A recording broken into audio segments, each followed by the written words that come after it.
Hi, welcome back to Truly Sinister. And today is Friday, November, 14th, 2025. And this morning I started to record this and I worked last night and I was too rummy.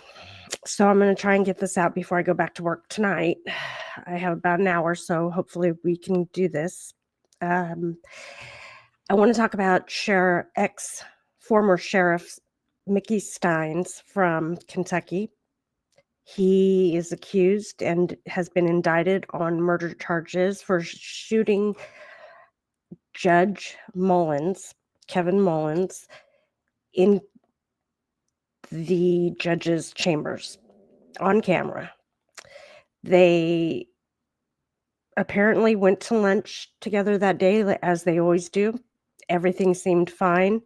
People do recall Mickey asking the judge if they needed to go speak privately in the judge's chambers after lunch, but nobody felt like there was anything nefarious going on. They just remember that being said, or they just remember overhearing that at lunch. Apparently, they come back to the judge's chambers after lunch. Mickey makes two phone calls, one call from his phone, one call from the sheriff or the judge's phone. An argument ensues. He stands up and he just unloads his weapon on this judge. There's no audio to any of the videotapes, so nobody knows what they were arguing about. They did determine that it was his daughter, Mickey's, the sheriff's daughter, that he called. And there was speculation right off the bat, of course, that maybe the judge had something going on with the daughter, and the bad about it. That has since been proven to not be true. And the ex-sheriff, Mickey Stines, his daughter has even made a few appearances on TikTok voicing her opinion on how the media is treating this case and her family. So, we're going to start with an article by CNN from this last September.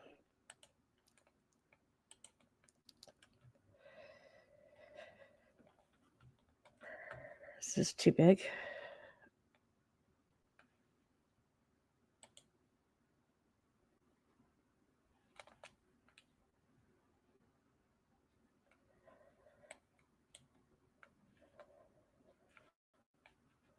Let me see if I can make that smaller.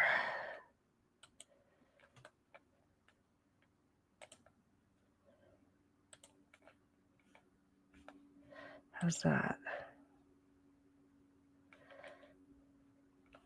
It's a little better. Maybe. Okay, it's kind of small now.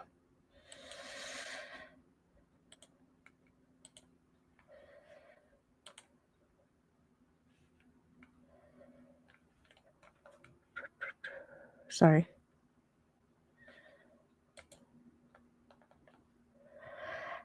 Let's see what we can do about this.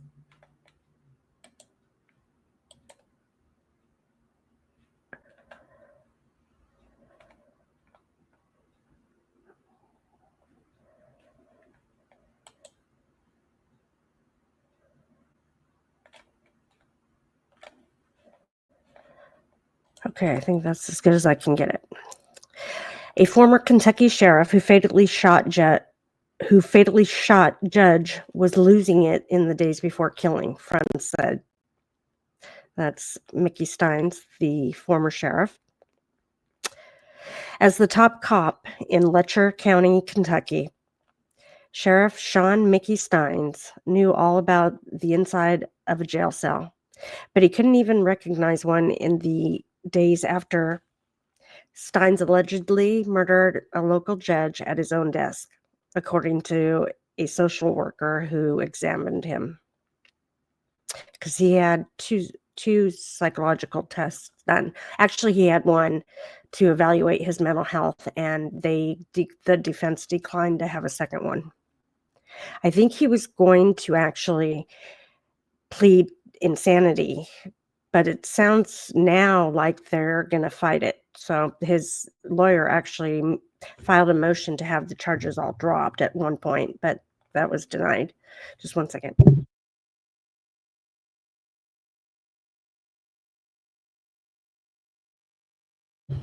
Okay. Upon evaluation of Mr. Stines, it appears that he is still in an active state of psychosis. Her report from 4 days after the shooting states, adding that Stines was unaware of his surroundings and only aware of things jail staff tell him. Stines' defense team made it's hard to say somebody's last name when they have an S on it already, like Texts, Stines. It's hard to, I have a hard time with that. Sorry, anyway. Stines' defense team made the evaluation public as part of its effort to have the murder case against him thrown out, alleging that the first-degree murder indictment is tainted because prosecutors did not give the grand jury all of the medical records they requested. It is the first public look at the mental state of the former sheriff, who prosecutors say shot Judge Kevin Mullins 9 times in September 2024, with 7 of the shots fired while the judge was on the ground next to his desk. Stines' defense attorneys, Jeremy and Carrie Bartley, say the sheriff was insane at the time of the killing and want his full mental health report, which is currently sealed, released to the public. Stines, 44, is without bond on a charge of first-degree murder.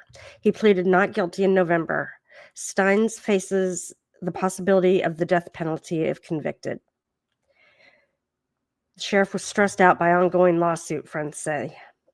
Although no publicly available evaluation has classified Stines as mentally deficient, a number of coworkers and friends interviewed by state police said Stines was acting strangely in the days leading up to the shooting of Mullins.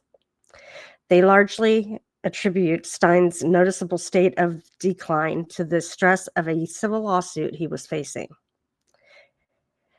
The sheriff was accused of failing to properly investigate allegations that a deputy of his, Ben Fields, was allowing women who had been arrested to avoid incarceration in exchange for sex. At least some of the alleged encounters took place in Judge Mullins' office chambers, according to the complaint. In a plea deal, Fields was given a 7-year prison sentence with 6.5 years to be served on probation, according to the Mountain Eagle newspaper. But the civil case continued, and Stines testified in a deposition only 3 days prior to the murder. Convincing a judge or jury that Stines was not in control of himself at the time he shot Mullins is critical to his defense in a case where the shooting was caught on a surveillance camera, with the video shown in open court. Stines has lost his mind, quote unquote, a colleague said before shooting. Local attorney Daniel Dotson, described as a friend of the victim, warned Mullins before the shooting that Mickey was losing it and couldn't take this kind of pressure, according to a document filed by defense attorneys. The local police chief told Dotson, "That son of a bitch." The local police chief told Dotson, quote, "That son of a bitch has lost his mind," end quote, according to Dotson's testimony to investigators. I think his anxiety was completely off charts. A sheriff's office staffer told Kentucky State Police, according to the defense team, quote, "I do feel like he was in a psychosis," end quote. Several witnesses testified that Stines' paranoia was growing prior to the shooting on September 19, 2024, saying he expressed fear that they, were going to kill his wife and daughter without specifying who they were.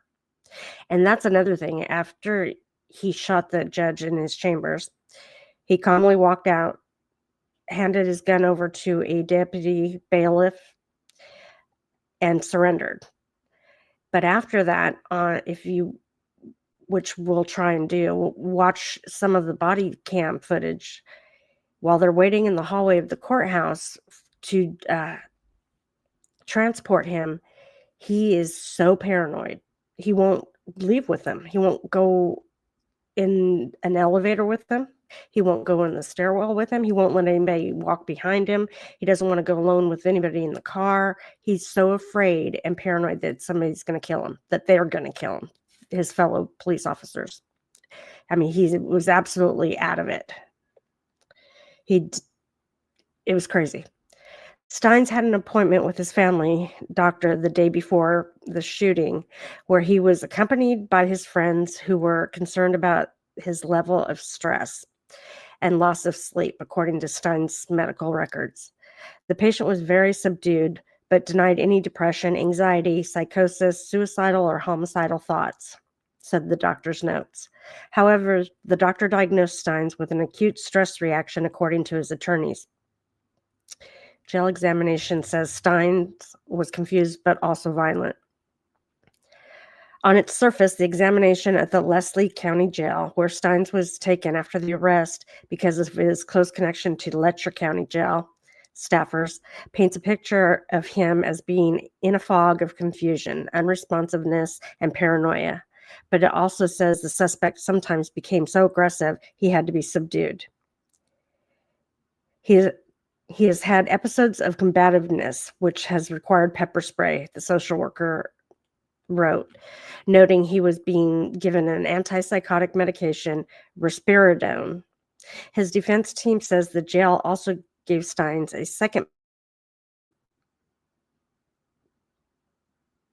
quetiapine. I've never heard of that one. In part of a flurry of motions from both sides in the past week, Stines is asking for a judge to release him on bail. Kentucky's constitution specifically allows suspects to be held without bail for a crime where the death penalty is on the table. But Stines' defense team says the state is still required to prove at a hearing that there is enough evidence to presume Stines is guilty in order to keep him locked up. The motive remains a mystery. That's the judge. He's kind of goofy looking. Kind of gives me the creeps, actually. Neither side has publicly discussed motive for the shooting. Stines briefly left the courthouse after the shooting before turning around and voluntarily surrendering.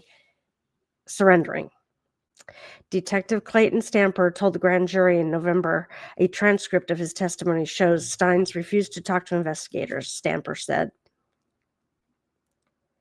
During the preliminary hearing in the case, Stamper told a judge that the cell phone number of Stines' teenage daughter had been found in the cell records of Mullins' own phone. But Stamper told the grand jury that they later determined that the call to the minor had been made by Stines using Mullins' phone during their confrontation in the judge's chambers just before the shooting.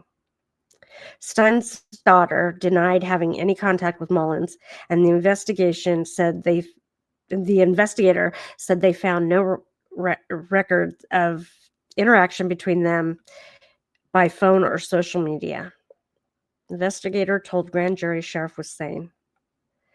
In response to a grand juror's question, a Kentucky State Police detective who responded to the scene of the shooting last year testified that Stines was, quote, in his sane mind, unquote, end quote, at the time of the shooting, an assertion Stines' defense attorney said should be grounds to get the case thrown out. Yeah, he doesn't have the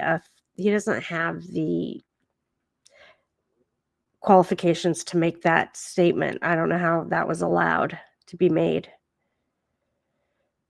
Practically all the interviews call into question the defendant's mental status. in the week preceding the shooting, says the defense document. Stein's attorneys are also fighting to keep the case in Letcher County. Prosecutors say a fair trial would be impossible not only in this mountain community of fewer than 22,000 people, but also any other adjacent county because the suspect and victim were both well known. I heard that Mickey Stines wants to keep the trial in Letcher County because people are coming out of the woodwork, I guess, with stories and accusations towards towards the judge about his, illicit behavior, and they're actually declaring him Stein's a hero. A lot of people are saying that he's actually a hero for shooting the judge. I don't necessarily agree with that, but that's why Mickey Stines would rather keep the trial in his home county because people are coming around and realizing what was behind the shooting and why he did it, and he's being deemed a hero. Defense attorneys say moving the trial away from the mountains could expose Stines to a different kind of discrimination against people from the poorest part of the state. Eastern Kentuckians are commonly viewed negatively in the remainder of the state. The defense also says 60 to 70 potential witnesses in the case live in Letcher County, a community that continues to be shocked and scared by last September's deadly violence in a building where the law is supposed to rule. So, what do you say about that? I don't know, really. I don't think that he was justified by any sense of the imagination. I mean, you don't just shoot somebody because they're doing something you don't agree with, even if it is illegal, okay? I mean, there are channels that, he's a sheriff. He knows there are channels that you have to weather. There's ways to do this, and this was not the way to do it. He took the law into his own hands. He obviously didn't have the mental fortitude to be the sheriff, as far as I'm concerned. I realize that everybody handles stress differently, but if this was the only thing really going on at the time, the civil case, should he have buckled that quickly and that easily? I mean, I realize it calls his whole way of running the sheriff's department into question, but is it enough to make you snap like that? And if it is, maybe you're in the wrong line of work. That's all I'm saying. You know, I just, I don't, unless he was feeling some sort of guilt. I don't know. I'm not saying that he was involved in any of the stuff, but I think he knew or suspected that the judge was doing these things, and maybe it was a sense of guilt that made him snap. I don't know. I don't know. It just it just doesn't make sense to me. Now I want to play the video of the actual shooting. Now there's no sound to it, but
Sorry about that. Oh, I guess it's time to learn how to edit now so that I can fix that, right? Okay.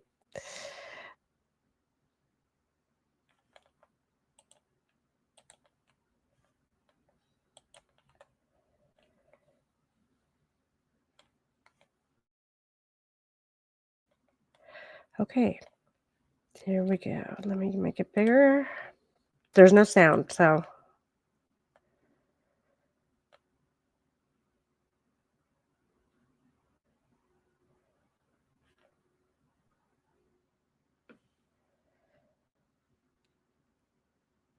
see, they're gonna show the whole um, video prior to the shooting, I guess. It looks like he's just kind of hovering in the area. He doesn't look upset. That's so weird.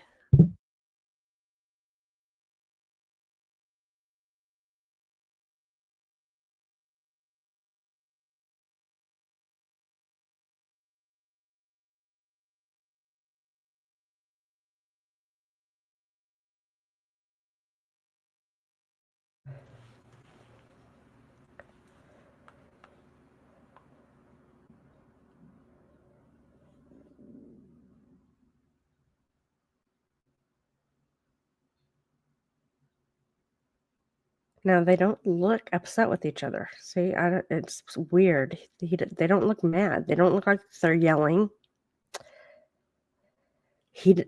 Steins doesn't look unhappy. This is where he gets on the phone and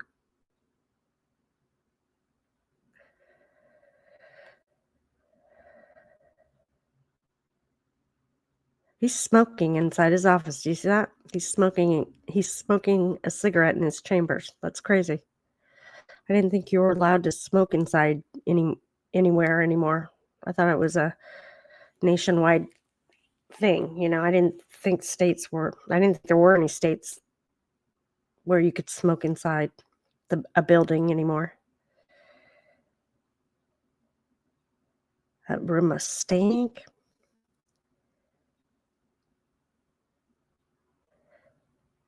So now he's making a phone call on the judge's phone. But the judge doesn't look nervous. He doesn't look mad. Maybe a little stressed, I guess. See, he sets the phone down, back, handing it back to the judge. Okay. Now this is where it looks.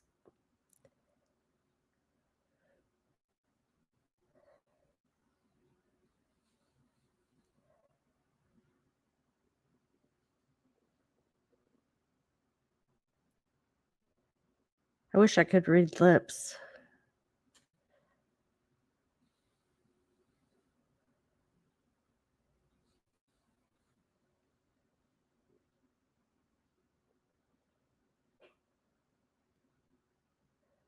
See, they're not even yelling. Oh my gosh, they're going to block it out.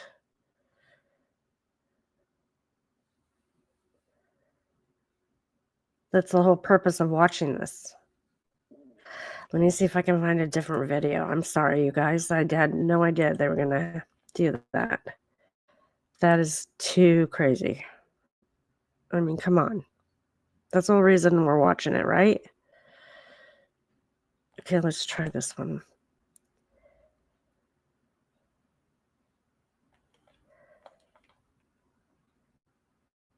But I mean, at no point did it look like they were like yelling or speaking loudly or to each other. I mean, it looked like they were just having a conversation, and then he makes a phone call using the judge's phone and puts the phone back on the table to the judge, and then stands up. And next thing you know, he pulls his gun out, and it's like, whoa, okay, maybe.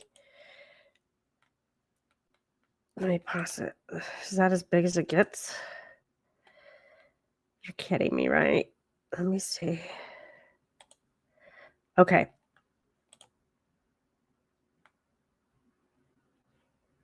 It's just oh, it's not a video. Are you kidding me? I'm so sorry, people. Just hold on for a second.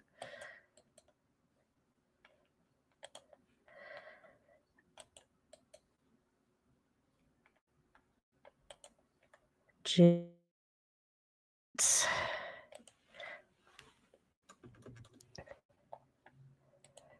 What is going on?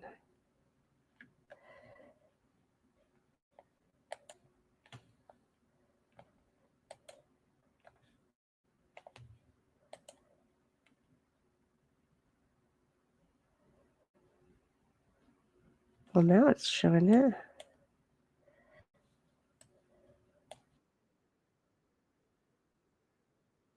That's in the courtroom. We don't want to watch that because you hear the family crying. It's very sad. I just can't believe they blurred that out when that's what we're.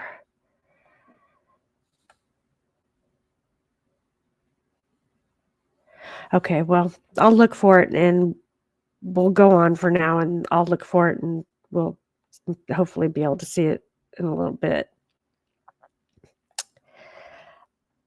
Now,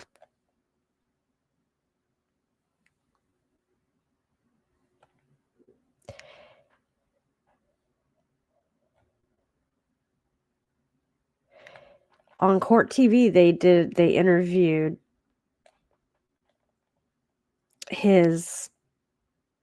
Mickey Stein's attorney, and he had quite a bit to say, it was interesting to listen to because he kind of let you see into what's going on in Mickey Stein's mind at this time.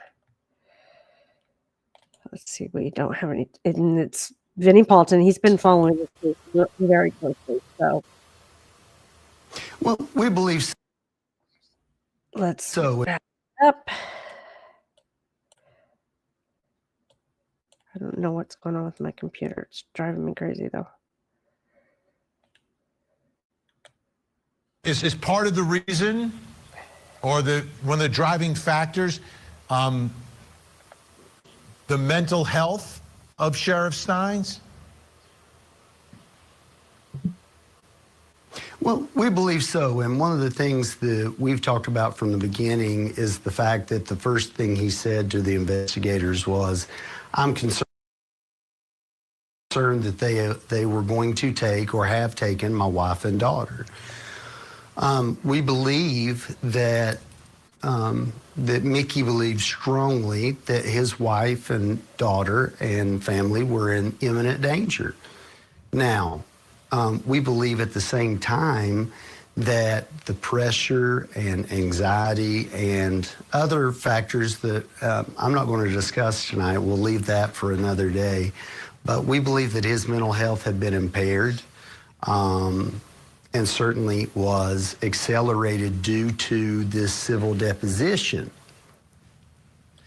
So when you talk about the danger, and this, I want to clarify this, is this actual danger that his wife and daughter were in, or was it perceived danger in the mind of the sheriff, which may be suffering from some delusional thoughts?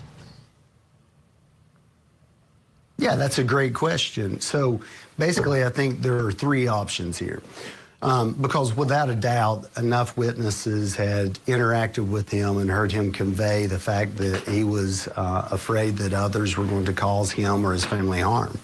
So you basically have three options. One, there was no objective threat, and this is all a complete fabrication within his own mind, that it's completely subjective. The threat is completely within his own mind. And then the second possibility is that there was someone around the corner and he was only perceiving an actual and objective threat.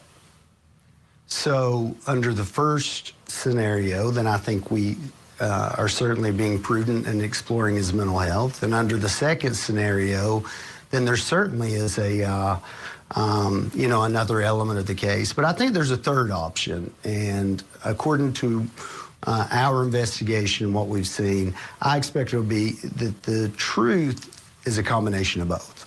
I believe there was an This objective is off threat subject, but to his his family. suit and tie, But I believe that his mental he looks health pretty sharp. was You impaired know, to a degree that it not half impacted bad on the the style. immediacy and the imminent threat of that, the imminent nature of that threat, Vinny, as well as the magnitude. So I think that certainly the third option, according to what I have seen, is the most likely facts that you'll see at trial.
Obviously, his lawyer thinks that he might have been not making it up, but that might have been all in his mind, what was going on, what he was fearing as far as his wife and daughter being killed. I'm not sure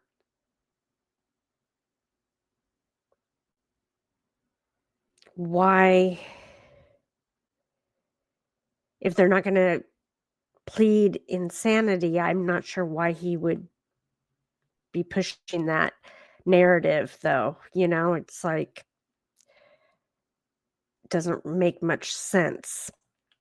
Now, Vinny also interviewed one of the victims of Judge Mullins. Let's see if I can find that.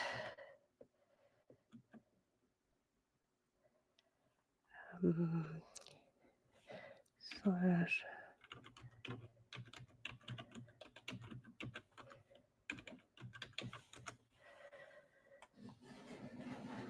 Okay. I mean, he's been following this case really, really, really, really, really close.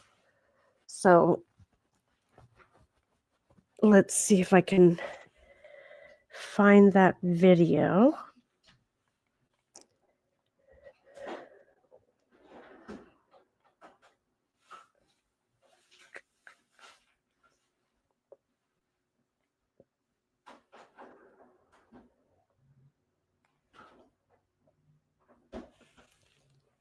Here we go.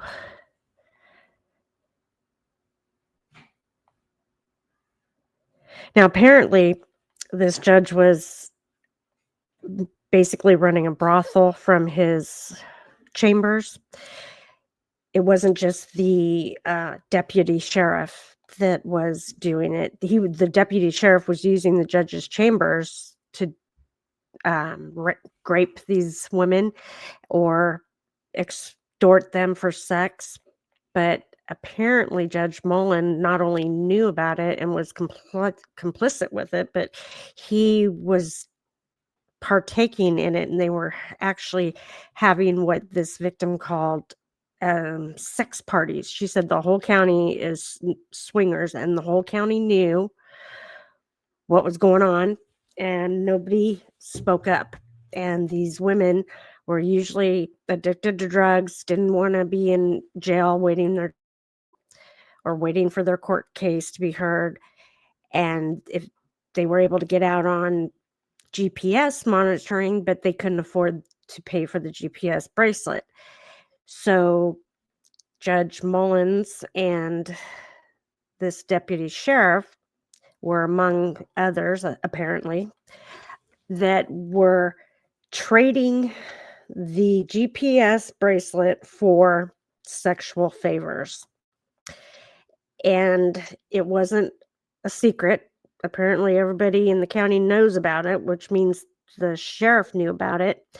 So I'm not sure if he buckled under guilt or under anger. The fact that he called his daughter from the judge's phone right before he shot him, though, it makes you wonder. But that has been proven to be not true.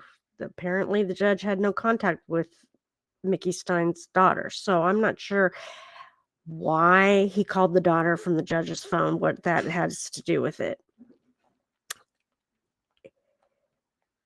So we're going to watch a video about the sextortion scandal in this county.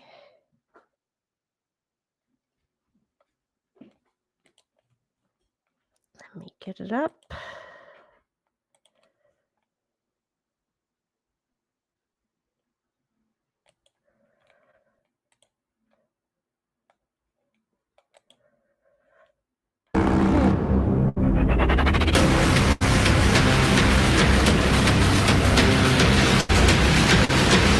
That's too loud. Turn it down a little bit. I'm Vinny Polite, and the subject of my investigation is the shooting of Kentucky Judge Kevin Mullins in his chambers by Sheriff Mickey Stines. And now new allegations against Judge Mullins has everyone wondering what was going on in this small Kentucky town. Here's the story.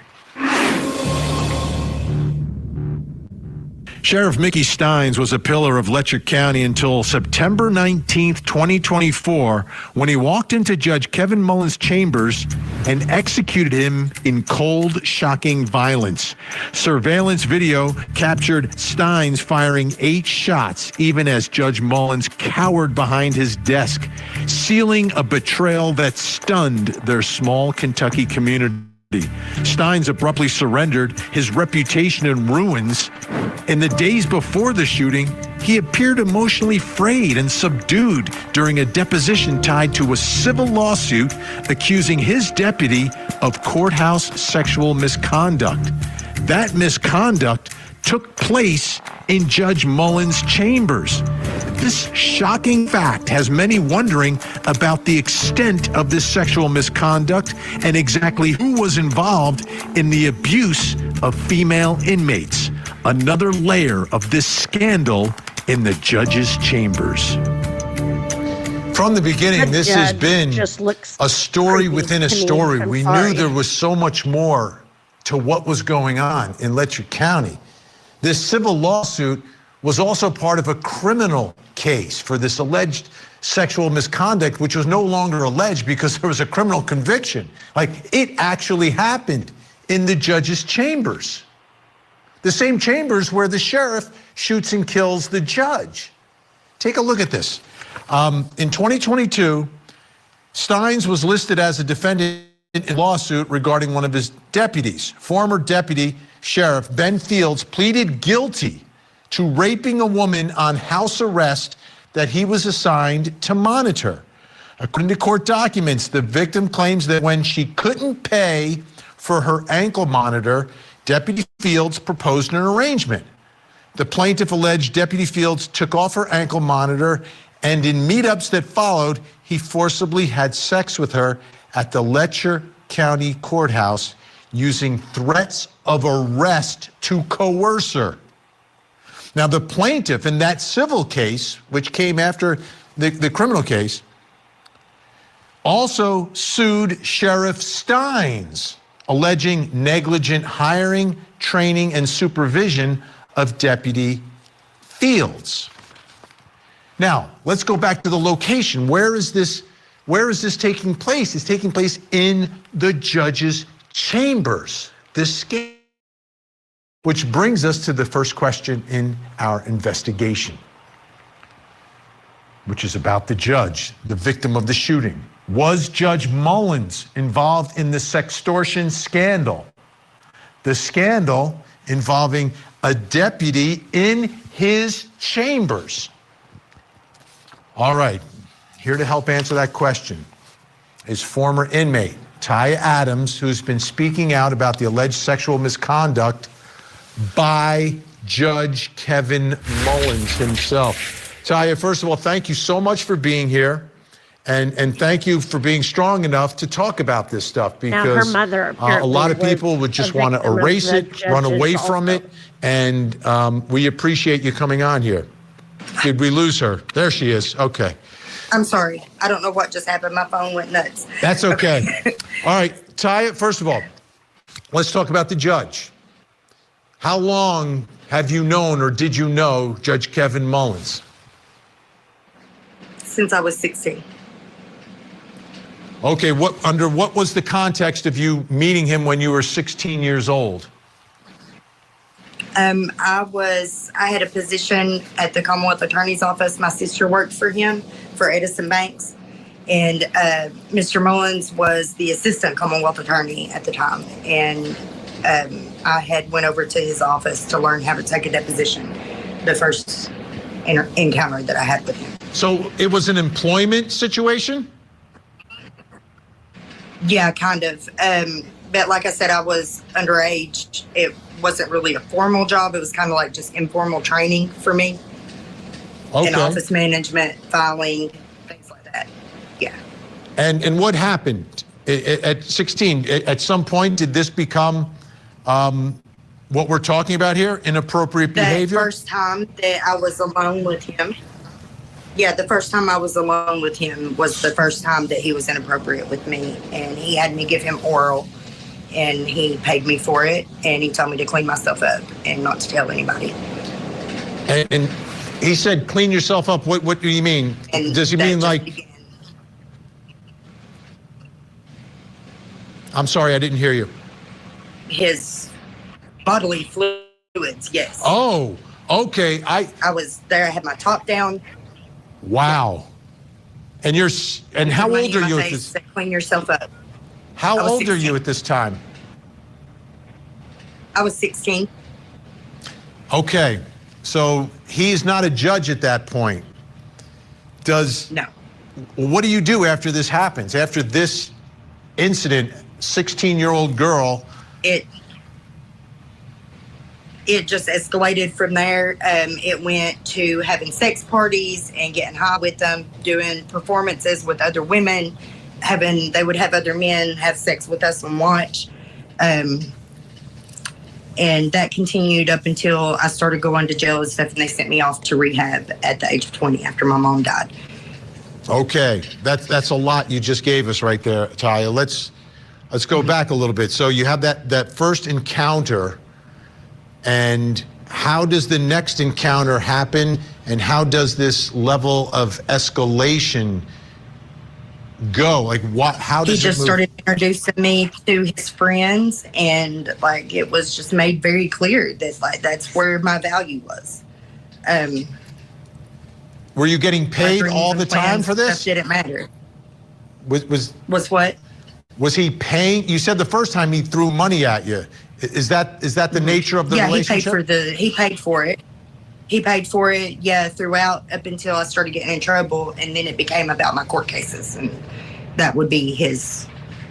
And it wasn't just him. There was other attorneys involved, and the county attorney, Harold Bowling, the one that was over my child support. The case that I am on parole on until 2099, he was really bad with me too. I had a lot of really negative experiences with a lot of people from that courthouse. Okay. So it sounds like Judge Mullins actually started, well, I don't know if he started the case that we know of. He started all of this shenanigans, but apparently it's been going on in this county for decades, just like the corruption has been going on in Massachusetts. Every state has their quirk or their black eye, so to speak. Now, people listen, again, we haven't independently verified any of this, but this is your story, and we want you to tell your story. I think it's important about everything that's happening here. There have been a lot of allegations. Not the first time we're hearing about this. When you say... Yeah, I'm not the only. Right.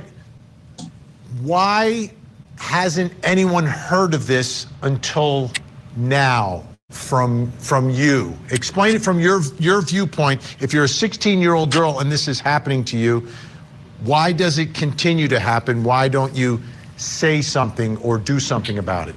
We were groomed for that. They taught us that that's what we were there for. It was so normal. And like the sex part of it, that is really the least of the problems here in Letcher County. It's the way they abuse their power and the things that they do to men and women alike and families and innocent children just to keep their secrets. Now, when you say they, I don't want you to name specific names, you don't have to, but what type of people are you talking about when you say they? Because I understand Judge Mullins, I know who he is. What, when you group them together, why do you group them together as a they? Like, what type of people are we talking about? The higher ups of Letcher County. It's the other attorneys, the people who work in the jail. It's the whole system, courthouse, basement to roof. And pretty much in the buildings surrounding too. There's a lot of like other attorneys and even some like doctors and stuff in town that are involved in these parties that they would have now in the various things to different degrees. Okay, you mentioned parties. Describe to me where that would take place, how it would happen. Again, without naming names, but like who would be there, how many people, a few more details about that. Like I understand the concept, but I'm trying to understand how this actually occurred. I mean, it would vary. They had different places, residences, apartments that were just like sex rooms, you know, with swings and mirrored ceilings and things like that. Is this all there's more than one of those. Is this all in town? This is all done? No, and in surrounding counties too. Other places as well. Now, people are hearing you say that you got paid. So people are going to say, okay, she was a prostitute, right? The other women or girls, if they're underage, were sex workers as well. So was everyone a sex worker versus someone who is up on charges, who is trying to make sure is not necessarily getting paid anymore, but is getting some sort of favoritism or treatment by the system that is kind of holding that over you? How would you kind of break down that division of people, sex workers versus people being extorted for sex? They don't discriminate who their victims are. Now, who knew about this? If you were groomed into it, then they get you whenever they get you for something minor and pull you into it. Or CPS, they'll use CPS to remove your children and then use your kids to make you do what they want you to do. So what you're saying, what you're alleging here is that it goes beyond the drug court program, right? Where people who are unfortunately addicted to drugs and they're trying to get treatment and maybe getting out on ankle monitors, et cetera. It's not just the drug court. You're saying it's a wider spread problem here? Yes, and they would they use the ARC program as well, and they have people that would like come out and get people to relapse. Like, this is all documented. It's already proven that they've been doing this for a long time to set people up. And the judge started doing this when he was just a lawyer, and he was still promoted to be a judge. So obviously this is an acceptable behavior in Letcher County. As she said, the young girls are groomed to do this, which is mind-blowing. I can't believe this goes on. And I have an article where one of the jailers, female jailers, was interviewed, and she said that she was invited multiple times to these sex parties, which why she never came forward, I don't know, except she was probably worried about retaliation. But she declined to go to them and told them that they were sick. And I would have been scared to do that. If you're going to do that, you might as well come forward and speak up and tell people what's going on. But like she said, everybody knew about it. So who's going to help you? Who are you going to turn to? Get them back in trouble with their probation and parole and stuff. And then we just recently found out that they've been extending people's parole sentences even after your time is served out. They're extending your parole indefinitely. And drug court is a sentence in and of itself. And whenever I finished my prison time, I made parole and got out. My reentry papers from the prison said one thing. And then whenever I got to the parole office, my reentry papers said that I was ordered to do drug court by Judge Jimmy Kraft. And he's the head of the drug court program. And I didn't end up having to do it. They made me do the aftercare program, and I did all the other classes, the MRT, the substance abuse, the co-occurring disorders, the parenting classes. I did them all. And anger management. And I served out my sentence down to day 0. And I've never been proud of anything, more proud of anything in my life than accomplishing that with no problems. No failed drug tests, no missed appointments. And I went to go get my graduation, my gold seal, the certificate showing that I was complete and that I was free. And they said no, that they weren't going to release me. Wow. And then turns out it's until 2099. Wow. All right. And there are other people, many other people that are being held on the exact same thing who have served their sentences out too. All right. Ty, we're going to take a quick break here, but Ty Adams is going to stay with us. Again, folks, this is her story. It's a huge...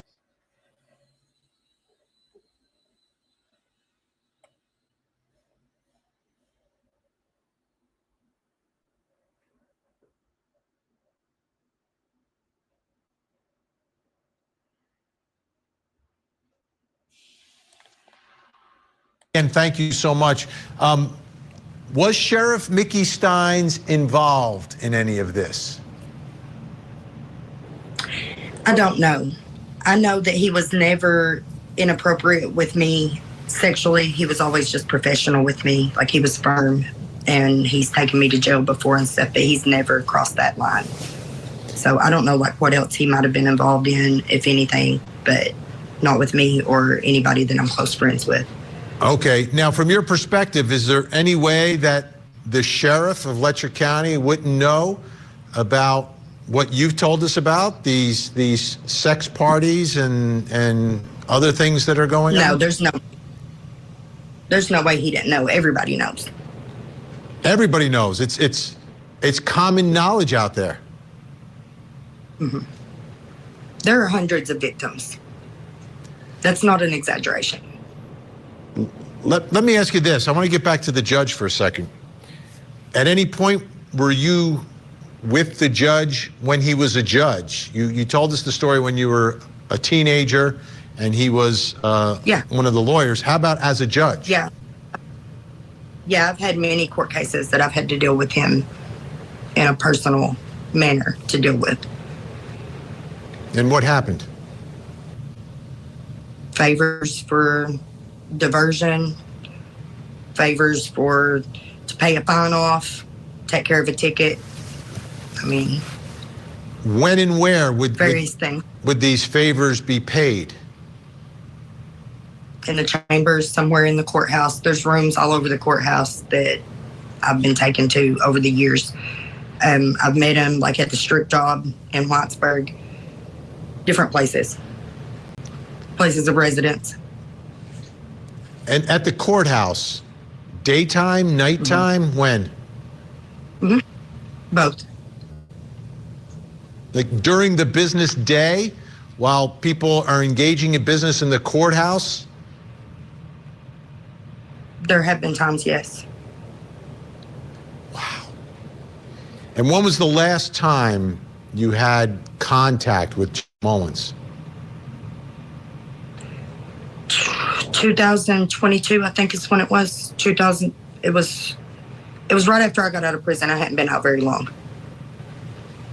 Yeah. And where was it that time? Was it in Chambers? Was it somewhere else? I went to see him at his chambers, and then I met him later somewhere else at the strip job. Do you know if the camera was in Chambers at that point? I don't know. I don't know. I seen him on the outside. Like there's a door that goes out the side of the courthouse that him and the other.